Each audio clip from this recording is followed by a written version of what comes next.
దినమున దేవుని సముఖంలో కూర్చుండి ఆత్మ సంబంధమైన ఆలోచనలతో హెచ్చరిక పొందటానికి, ఆదరణ పొందటానికి ఉద్దేశించబడి కూర్చున్నాం. పరలోకమందు దేవుని గ్రంథంలో ఎలా సమాచారం రాబడింది? ఎఫెసీ 6వ అధ్యాయంలో, ఎఫెసీ 6వ అధ్యాయం 10 నుండి 12 వచనాల వరకు వెళ్దాం. తుదకు ప్రభు యొక్క మహాశక్తిని బట్టి ఆయన యందు బలవంతులయుండుడి. వీరు అపవాది తంత్రములను ఎదురించుటకు శక్తి కలుగునట్లు దేవుడిచ్చే సర్వాంగ కవచము ధరించుకోండి. ఏలయనగా మనము పోరాడినది శరీరంతో కాదు, దాని ప్రధానులతోనూ అధికారులతోనూ ప్రస్తుత అంధకార సంబంధము లోకాధిపతులతోనూ ఆకాశమండలం దురాత్మల సమూహంతో పోరాడుతున్నాం. మనము పోరాడినది శరీరంతో కాదు.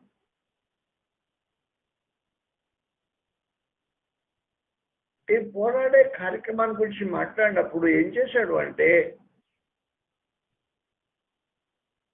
లిస్ట్ ఇచ్చాడు ప్రత్యేకించి. ప్రధానులతోనూ అధికారులతోనూ ప్రస్తుత అంధకార సంబంధం లోకనాథులతోనూ ఆకాశమండల దురాత్మ సంబంధం అని 4 ప్రత్యేకమైన సంగతులు తెలియజేశాడు. ఈ 4 వివరణలోనికి మనం ముందుకు వెళ్ళకపోవటంలా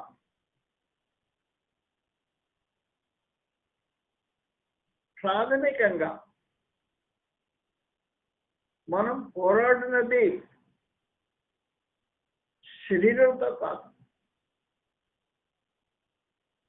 మనతో పోరాడేదాంతో పోరాడతాం అని విశేషమైన సమాచారం. మనతో ఏది పోరాడుతుందో,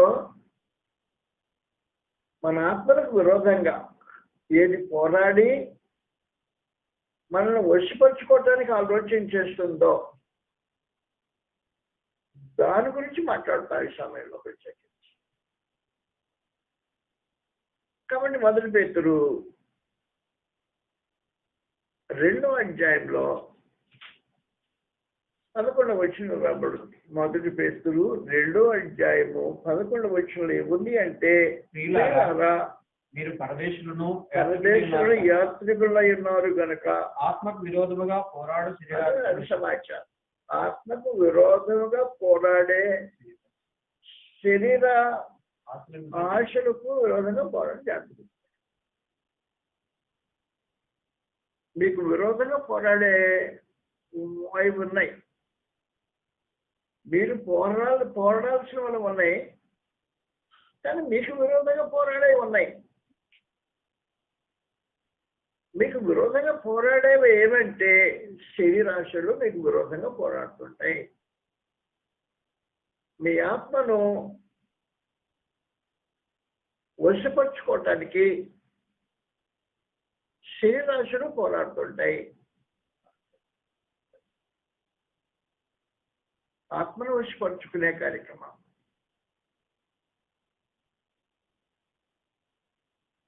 ఆత్మను తనకు లొంగ తీసుకునే పరిస్థితి.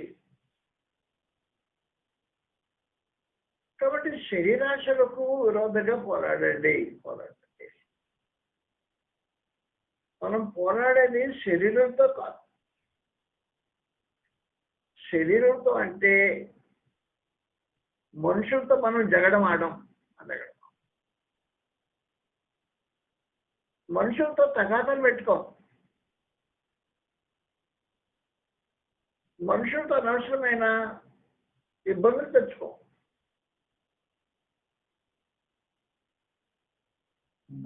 మనతో పోరాడే కొన్ని శక్తులు ఉన్నాయి. మొదటి శక్తి ఏది అంటే శరీరాశలు అనే శక్తి. శరీర ఆశలు చూపించి నేను ఆత్మను లోపరుచుకోవటానికి అని ఆలోచించే కార్యక్రమం ఉంది. రోమిలకు రాసిన పత్రికలో 8వ అధ్యాయం, రోమిలకు 8వ అధ్యాయంలో సమాచారంలో రాబడింది. 7వ వచనం చదువుతాం. ఏలయనగా ఏలయనగా శరీరానుసారమైన మనసు అది సంగతి. దేవునికి విరోధమైనది. శరీరానుసారమైన మనసు దేవునికి విరోధమైన మనసు. అది దేవునికి విరోధమైన మనసుతో నువ్వు పోరాడాలి. నీ మనస్సు దేవునికి విరోధమైనదా?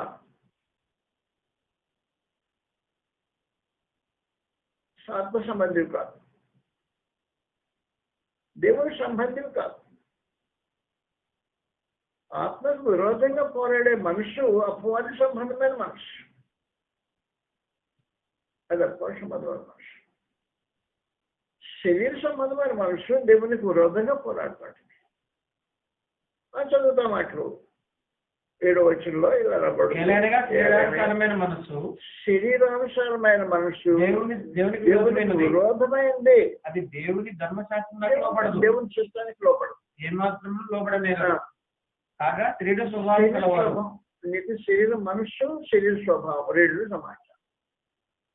శరీర మనసు అంటే శరీరం యొక్క స్వభావం ఉంటుంది లోపల.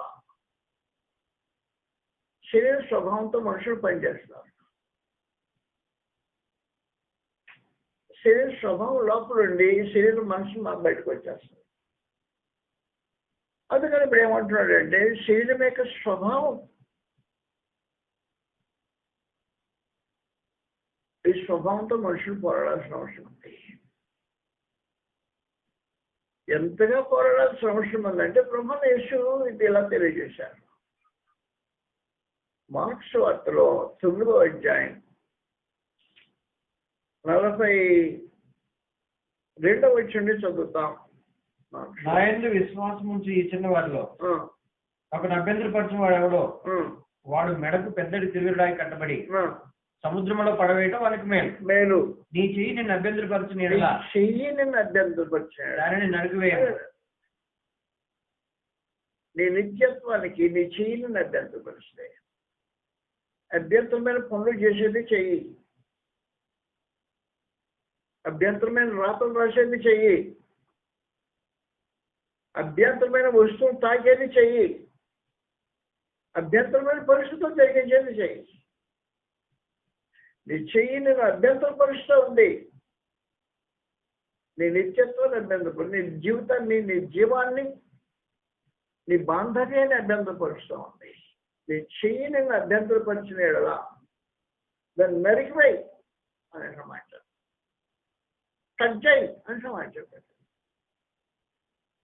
వాస్తవానికి చెయ్యిని ఎవరు నరకరు, కానీ ఏం చేస్తున్నాడు? చేతికి చేయి చేసే పనులకు విరోధంగా పోరాడుతుంటాం. ఆత్మ సంబంధమైన చేసేవాడు కార్యక్రమం అది. నీ చెయ్యి దొంగిలించే పరిస్థితి అనుకో, అది చేతిని ఆత్మకు విరోధంగా పోరాడాలి. చెయ్యి రాతలు రాసింది అనుకో, అది ఆత్మకు విరోధంగా పోరాడు. నీ చెయ్యి కార్యక్రమం జరిగిస్తుంది. నేను అభ్యంతర పరిస్తే దాన్ని కట్ చేయి. దాంతో పోరాడి లోపరుచుకో, వశపరుచుకో. నీ చెయ్యి పని చేయకుండా చెయ్యి, నీ చెయ్యి నువ్వు వశపరుచుకో. చదువుతా నెక్స్ట్ తర్వాత చదువుతుంది. నీవు 2 చేతులు కలిగి నరకంలో కంటే జీవంలో ప్రవేశించడం కూడా పోవడం మంచిది. ఆ తర్వాత ఈ పాదము నిన్ను అభ్యంతరపరిచిన పాదం నడుస్తుంది, వెళ్ళకూడదు పాదం. దాన్ని నరికివేయను. పాదం చేసే పని నడక చేసే పని. ఏ స్థలాన్ని నడవకూడదో అక్కడ నడిచేది పాదం. ఆ పాదం నిన్ను అభ్యంతరపరుస్తూ ఉంది. అభ్యంతరపరిస్తే దాన్ని నరికివేయను. నరికాయి అని సమాచారం. 2 పాదములు కలిగి నరకంలో పడవేయబడేటి కంటే కుంటివాడవై ప్రవేశించడం మేలు. పోరాడినది శరీరంతో కాదు, ఎవరో శరీరంతో కాదు, నీ శరీరంతో పోరాటం, నీ శరీర ఇచ్చలతో పోరాటం, నీ శరీర స్వభావంతో పోరాటం, అభ్యంతరకరమైన పనులు చేసి నీ శరీరంతో పోరాటం. మనం పోరాడినది శరీరంతో కాదు, మనుషులతో తగాదాలు పెట్టుకోం. ఈ సొంత దేహంతో ఈ కార్యక్రమం జరిగించాలి. కాబట్టి పోరాడున్నది అందువల్ల ఏం చేస్తున్నాడు అంటే, దైవజనుడు ఏం చేస్తుంటాడు అంటే, మొదటి కొరింథీ 9వ అధ్యాయంలో 27వ వచనంలో రాబడం చదువుతాం. గాలిని కొట్టినట్టు నేను పోట్లాడలేదు, కానీ ఒకవేళ ఇతరులకు ప్రకటించిన తర్వాత నేనే భ్రష్టునై పోదునేమో అని నా శరీరమును నలగొట్టి దాన్ని లోపరుచుకుంటున్నాను. శరీరమును నలగొట్టి దాన్ని లోపరుచుకుంటూ అనేది శరీరంతో పోరాడేం కాదు, సొంత దేహంతో పోరాడే పరిస్థితి. అందువల్ల ఏమంటున్నాడు అంటే, మొదటి పేతురు 2వ అధ్యాయం చదివింది 11వ వచనంలో ఏ మాటలు రాస్తున్నాడు? మొదటి పేతురు 2వ అధ్యాయం 11వ వచనంలో చెప్పే సమాచారం ఏమంటే, మీరు పరదేశంలో ఆత్మకు విరోధంగా పోరాడు శరీరాలను విసర్జించి, మీ ఆత్మకు విరోధంగా పోరాడే శరీరాశలు, శరీరం యొక్క ఆశలు, శరీరం యొక్క మనసు యొక్క కోరికలు అనుసరించితే మనుషులు దైవోకృతి పొత్తులు అవుతారు. ఎఫెసీయులకు రాసిన పత్రిక 2వ అధ్యాయం 3వ వచనంలో ఈ మాట్లాడబడుతుంది. ఎఫెసీ 2వ అధ్యాయం 3వ వచనం ఏమంటున్నాడంటే, మరియు శరీరం యొక్క మనసు యొక్క కోరికలు నెరవేర్చుకోరిక మనసు యొక్క కోరిక అనుసరించి, మన శరీరాశులను అనుసరించి ప్రవర్తించు అది గతంలో ప్రవర్తన సమాచారం, ఇప్పుడు ప్రవర్తనగా వారి వలె స్వభావ సిద్ధముగా సమాచారం దేవోకృతికి పాత్రులైన శరీరాశను అనుసరించి నడిచే మనుషులు, శరీరం యొక్క మనసు యొక్క కోరికలు అనుసరించే మనుషులు, శరీరం చేత నడిపించబడే మనుషులు, శరీర కోరికల చేత కట్టుబడే మనుషులు. అందువల్ల శరీరంతో పోరాటం కాదు, నాకు వాడు శత్రువు వీడు శత్రువు, అది వాడు ఎది చేశాడు వీడు ఎది చేశాడు కాదు, అది కాదు. నీతో పోరాడలా, నీ శరీరము నీతో పోరాడుతుంది. నీ శరీరము నీకు శరీర ఆశలు రేకెత్తించి పోరాడుతుంది. మనసుకు యొక్క కోరికలు రేగొట్టి పోరాడుతుంది. మనం పోరాడినది శరీరంతో. అందువలన ఈ పోరాటం చాలా జాగ్రత్తగా ఉండాల్సిన అవసరం ఉంది. రెండవ మొదటి సమాచారం. రెండవ పోరాటం హెబ్రీయులకు రాసిన పత్రిక 12వ అధ్యాయం 4వ వచనం సమాచారం. హెబ్రీ 12వ అధ్యాయము 4వ వచనంలో ఏముంది అంటే, మీరు పాపముతో పోరాడుటలో, అది పాపంతో పోరాటం, రెండోది కారణంతగా, అది శరీరంతో పోరాడు, పాపంతో పోరాడు. పాపంతో పోరాడినప్పుడు రక్తం కారణంతగా ఇంకా దాన్ని ఎదిరింపలేదు. ఆయన వాస్తవం పాపంతో పోరాటం అంటే రక్తాలు కారిపోతాయి అన్నమాట. శరీరంతో పోరాటం రక్తాలు కారకపోవచ్చు. పాపంతో పోరాడేటప్పుడు రక్తాలే కారిపోతాయి. పాపంతో పోరాడినప్పుడు రక్తం కారణంత కదా. పాపంతో పోరాటం అనే ఒక విశేషమైన సంగతి నీకు తెలియకపోవచ్చు. పోరాడిన దేవుని ప్రజలు ఉన్నారు, వారిని పెడతారు. పాపంతో ఎలా పోరాడారు అనేది ఆ సమాచారం వారి జీవితంలో చూస్తే మనకు కనపడుతుంది. ఆదికాండం 39వ అధ్యాయంలో ఒక యవనస్తుని యొక్క పోరాటము పాపంతో ఎలాగుందో అనేది గ్రంథం చూపించే ఒక విశేషమైన సమాచారం 39వ అధ్యాయంలో రాబడి చదువుతాం. ఆదికాండము 39వ అధ్యాయంలో 7వ వచనం నుండి అటు తర్వాత అతని యజమాని భార్య యేసోబు మీద కన్ను వేసి తనతో శయనించమని చెప్పాను. అయితే అప్పుడు అతడు ఒప్పక నా యజమానుడు తను కలిగినదంతయు నా వశంలో తన ఇంట్లో ఏమో చెప్పలేదు. ఈ ఇంటిలో నాకంటే పైవాడు ఎవడు లేడు. నీవు అతని భార్యమైనందున నిన్ను తప్ప మరి దేనిని నాకు అప్పగించలేదు. కాబట్టి నేను ఎట్లెంత ఘోరమైన దుష్కార్యం చేసి దేవునికి విరోధంగా పాపం కట్టుకుందని తన యజమాని భార్యతో అన్నాను. కాబట్టి పోరాటం జరుగుతాం. అయిపోయిన ఒక రోజు అయిపోలే కార్యక్రమం. దినదినము ఆమె యేసుతో దినదినము పోరాటం, పాపంతో పోరాటం. అది దినదినం జరిగే కార్యక్రమం. పాపం నిన్ను పడవేయాలని ఏ రూపంలో వస్తుందో నాకు తెలియదు. యోసేపు దగ్గరికి పాపం వచ్చిన రూపం ఇది. అందరికి రూపంలో రా,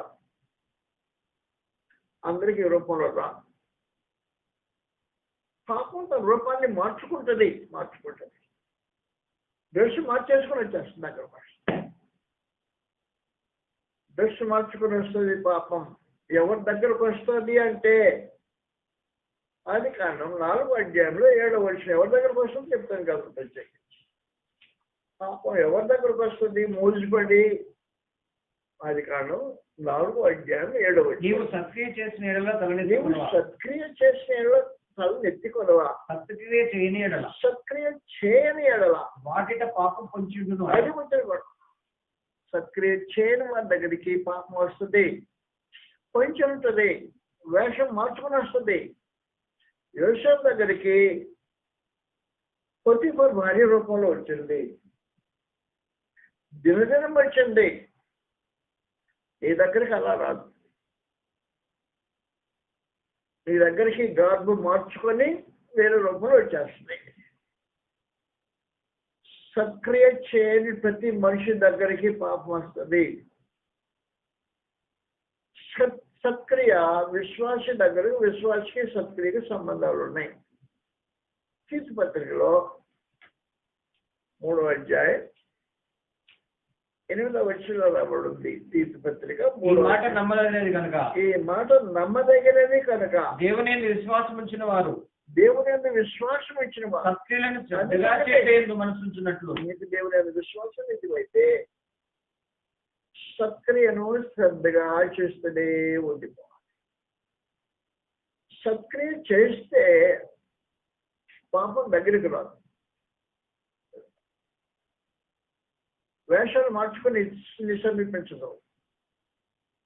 ఇది ఏ రూపంగా పడేమో ఆలోచన చేస్తే ఆ రూపం వేషం వేసుకొచ్చింది. అంతే సమాచారం. పాపం యొక్క స్వభావం అది పరిస్థితి. సత్క్రియ చేసిన ఎడల తలనెత్తి పడవ, సత్క్రియ చేయని ఎడల పాపం నీ వాకిట పొంచింది. వాకిట పొంచడం మాత్రం నీ మీద ఆశపెట్టి కూడా వచ్చింది. అంటే నాకు మోజు అని చెప్పి వచ్చింది. మోసపడి వచ్చింది. పాపం నీ మీద మోసపడి వచ్చినప్పుడు నువ్వు పాపంతో పోరాడం రక్తాలు కారిపోవు. చేయలేడు, పాపంతో పోరాడుతున్నాడు, రక్తం కారిపోతుంది. పాపంతో పోరాడుతూ రక్తం కారిపోతుంది. మొదటి యోహాను పత్రికలో 3వ అధ్యాయం 12వ వచనం సమాచారం ఇవ్వండి. దీన్ని బట్టి దేవుని పిల్లలు ఎవరో అపవాది పిల్లలు ఎవరో తేటపడును. 3వ అధ్యాయం 12వ వచనంలో మనము కయ్యని ఇంటి వారమై ఉండరాదు, వాడు దుష్టుకు సంబంధి, వాడిని ఎందుకు చంపాను? రక్తం కారిపోయింది. అక్కడ ఎందుకు చెప్పాను? తన క్రియలు చెడ్డవియు తన సహోదరుని క్రియలు నీతి కలిగి కార్యములు జరిగించిన రక్తం కార్యాంతగా పాపంతో పోరాడుతున్నాడు. నీతిని జరిగించేవాడు పాపంతో రక్తం కారణంతగా పోరాడుతున్నాడు. పాపం ఆ వాకిట పంచుంది. పాపం కయ్యి నుంచి కాడ అతనికి వాంఛన దాని మీద పడింది. పాపం అతని అలుపు ఉంది. అనుకున్న కారణాన తమ్ముడే కనపడ్డాడు. తమ్ముడు ఆయన అన్ననే వ్యత్యాసం కనపడాల. తమ్ముడు అన్నాన్ని వ్యత్యాసం కనపడాల. వాస్తవానికి అందముల మధ్యలో ఆ రక్త బాంధవ్యం ఎంత విశేషంగా ఉంటుంది అంటే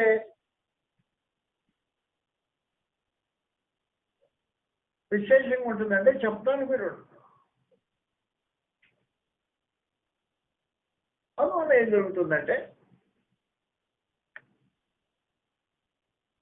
అన్నదమ్ములు ఇద్దరు పొలంలో ఉన్నారు. అన్న సత్క్రియ చేయని వాడు, తమ్ముడు సత్క్రియ చేసిన వాడు.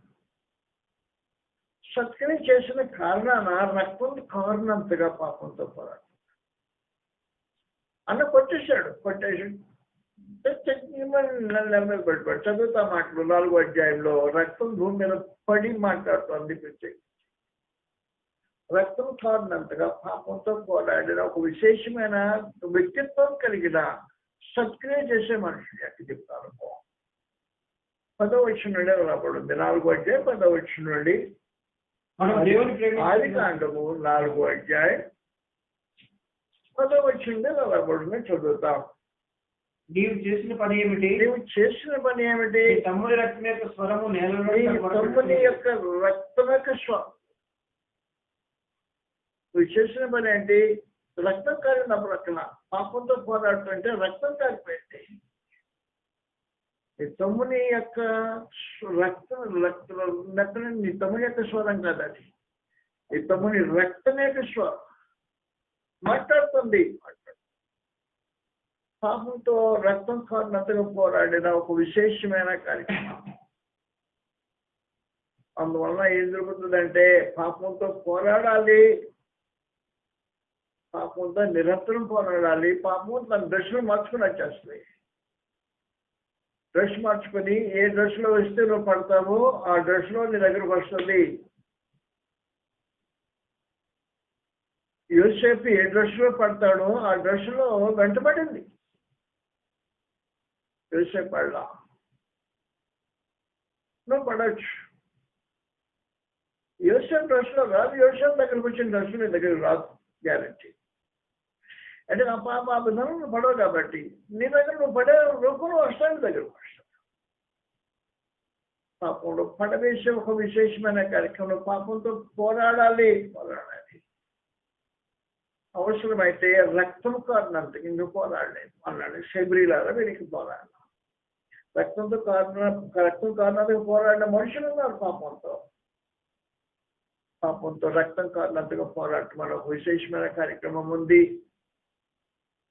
పాపంతో రాజీ పడటం కాదు, పాపంతో చూడనట్టు ఉండిపోవటం కాదు. పాపంతో పోరాటం మరొక విశేషమైన కార్యక్రమం. మూడవది, మనం పోరాడేది శరీరంతో కాదు, మనం శరీరంతో శరీరంతో పోరాడతాం. నువ్వు కృష్ణ సంబంధమైతే నిజంగా శరీరించిన వాడు ఉంటాం. గలతీయులకు రాసిన పత్రికలో 4వ అధ్యాయం 24వ సమాచారం తెలియదు. 5వ అధ్యాయం క్షమించిన గలతీ 5వ అధ్యాయం 24 వచ్చిన సమాచారం. క్రీస్తు యేసు సంబంధులు శరీరమును దాని ఇచ్చలతోనూ దురాశలతోనూ సిలువేస్తున్నారు. శరీరమును ఎంతవరకు వెళ్ళారంటే శరీరం యొక్క ఇచ్చ దాని దురాశ ఉంటే పోరాడి సిలువేసిన దగ్గరికి వెళ్ళారు. సంబంధం కృష్ణకు సంబంధం అయితే శరీరం యొక్క ఇచ్చను దాని దురాశలు సిలువేసేంత వరకు పోరాటం.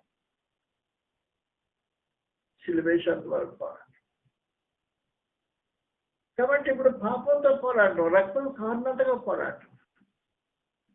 మూడవది అసలుతో పోరాటం. అసలుతో పోరాటం అంటే నేరుగా అపోవాదిని ఢీకొట్టడం చిన్న పని కాదని. అపోవాదిని ఢీకొట్టడం చిన్న పని కాదు. ప్రకటన గ్రంథంలో 14వ అధ్యాయం 17వ వచ్చిన సమాచారం కాబట్టి చదువుతాం. ప్రకటన గ్రంథం. ఇంకొక దూత పరలోకమందున్న ఆలయం నుండి వెళ్ళి వచ్చాను. ఇతని యొద్దకు వాడిగల కొడవలి ఉండను. 14 అధ్యాయం చదువుతున్న సందర్భంలో క్షమించండి, 14 వచ్చిన చెప్తాను, జాగ్రత్త గుర్తుపెట్టుకోండి.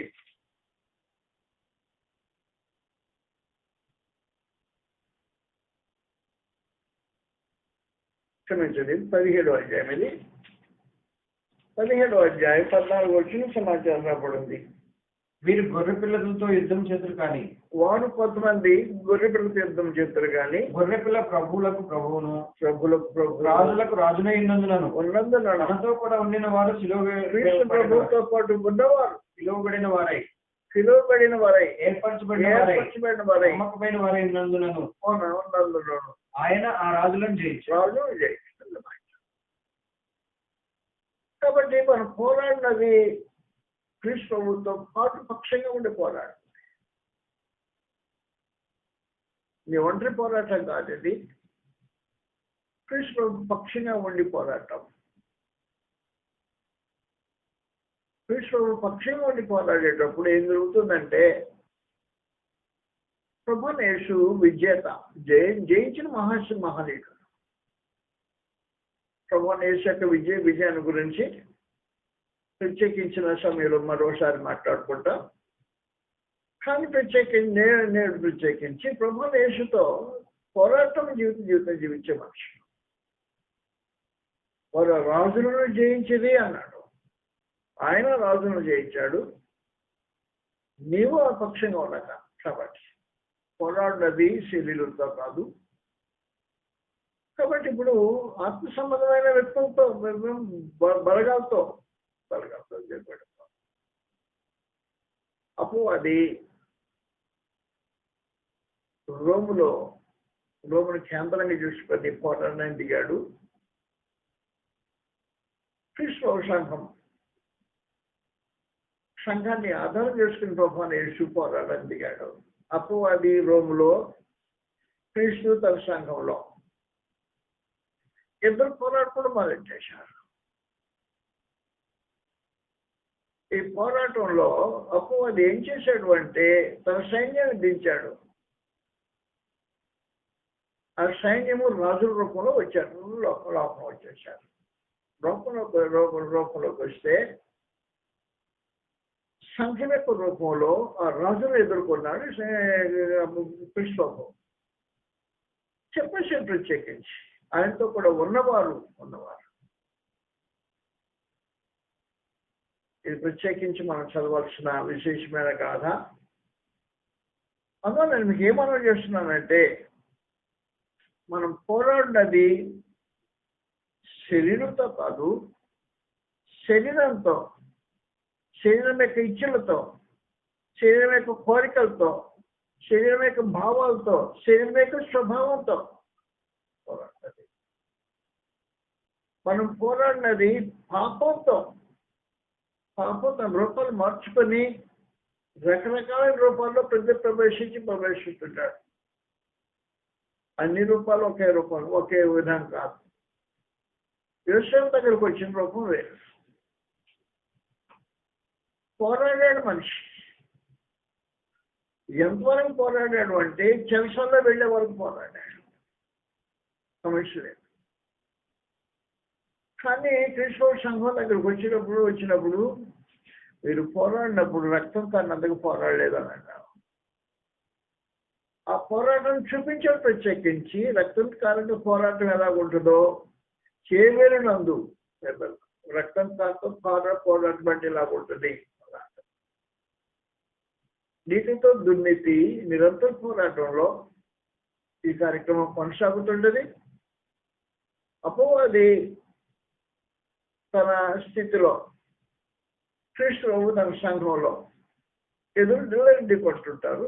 ఢీకొట్టుకునే పరిస్థితుల్లో నిరంతరం ప్రభువుని యేసు జయశీలి ఉంటాడు. ఆయన పక్షంగా జీవితం జీవించే మనుషులు చాలా అవసరమైన సమాచారం కలిగిన వారు ఉంటారు. పిలువబడిన వారు ఉండాలి, ఏర్పరచబడిన వారు ఉండాలి, నమ్మకమైన వారు ఉండాలి. వారు ఆ రాజులను జయించడానికి అవకాశం ఉంటుంది. అందువలన మన జీవిత అనుభవంలో ప్రభు పక్షంగా బ్రతికే మనుషులంగా తీర్చిదిద్దబట్టడం చాలా ప్రాముఖ్యంగా అవసరం. ఆయన శాశ్వతమైన పోరాటంలో ఈడుపడ్డవాడు అని ఉన్నాడు. పరమదేవుడు ఏం చేశాడంటే స్వయంగా తానే ఈ విరోధాన్ని పెట్టాడు. ఈ పోరాటాన్ని పెట్టినవాడు తండ్రి అయిన దేవుడే. ఆదికాండం 3వ అధ్యాయం అందరూ తెలిసినట్టుగా ఏం జరిగిందంటే 15వ వచనంలో, మరియు నీకును స్త్రీకి నీ సంతానమునకును ఆమె సంతానము వైరము కలుగు చేసేదను తల మీద మన మీద కొడుతుంది. ఈ పోరాటం నిరంతరం జరిగే కార్యక్రమం. కాబట్టి భూమి ఉన్నంత కాలం, మనుషులు భూమి మీద జీవించేంత కాలం 2 పార్టీలు ప్రత్యేకించి ఉంటారు. ఈ పోరాటం అలా జరుగుతుంటది. అపవాది తను ప్రత్యక్షమై తన రూపం విరూపాలుగా మార్చుకుని కనబడుతుంటాడు. మన పోరాటానికి రకరకాల మనుషుల్ని మన ఎదురు దించుతుంటాడు. దించినప్పుడు ఏం చేయాలంటే నమ్మకమైన వారుగా, ప్రభుపక్షంగా బ్రతికే వారుగా, శరీరంతో శరీరచులతో పోరాడే వారంగా, పాపంతో పోరాడే వారంగా, క్రీస్తు పక్షంగా నిలిచే వారంగా జీవితం కొనసాగించాలని ఈ కొద్ది మాటలతో ప్రభు యేసుక్రీస్తు వారి నామములో మీకు మనవి చేస్తూ ముగించున్నా ప్రార్థన చేసుకుంటాం. పరలోకమందున మా ప్రియ తండ్రి, పరిశుద్ధ దేవస్థానం, మీరు మమ్మల్ని ప్రేమించి మిమ్మల్ని బతికిస్తుంది కారణం బట్టి ఇస్తాం.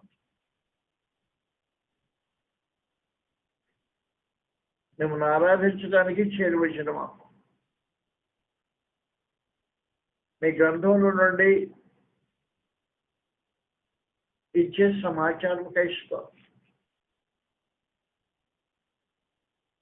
మమ్మల్ని కనిపించండి నాయన. ఇంకా దేహంలోనే బ్రతుకుతున్నాం. శరీరంతో మేము పోరాటం కాదు. మనుషులతో, వ్యక్తులతో మేము పోట్లాడి తగాదాలు పెట్టుకునే కార్యక్రమం కాకుండా శత్రు పోరాటం అనే ఒక విశేషమైన సమాచారం ఎదురు పెట్టినందుకు స్తోత్రం సమర్పిస్తాం. ఈ స్తోత్ర పోరాటంలో మేము మీ పక్షంగా జీవించాలని మమ్మల్ని పిలిచినందుకు స్తోత్రం. మా సొంత శరీరాన్ని అపవాది ఉపయోగించుకుని మా శత్రులుగా తీర్చిదిద్ది మా దేహాన్నే మాకు వ్యతిరేకంగా నిలబెట్టి ఆత్మకు విరోధంగా పోరాటం సాగించే ఏర్పాట్లు ఉన్నాయి. అవి మేము గుర్తించగలుగుతూ సహాయం చేయండి. అది చాలుదన్నట్టు పాపంతో పోరాడే పరిస్థితులు ఉన్నాయి. పాపం ఆయా రూపాలు ధరించుకొని మా ఎదుటికి వచ్చినప్పుడు పోరాడాల్సిన మా పరిస్థితుల్లో మా ప్రియతని మాకు సహాయం చేయండి. అపవాదిని ఎదిరించే పరిస్థితులు మాకు ఎదురైనప్పుడు అపవాదిని జయించగలుగుటకు సహాయం చేయండి.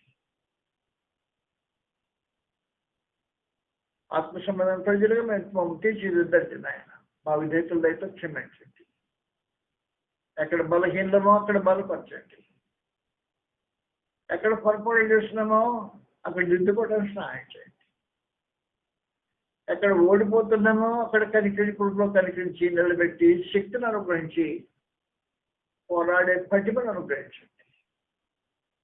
మా విధేయతలైతే మరణించండి. సమయాన్ని బట్టి మీకు ఇస్తాం. కృష్ణ ప్రార్థన చేస్తున్నాం. మా ప్రీతం ఆమె.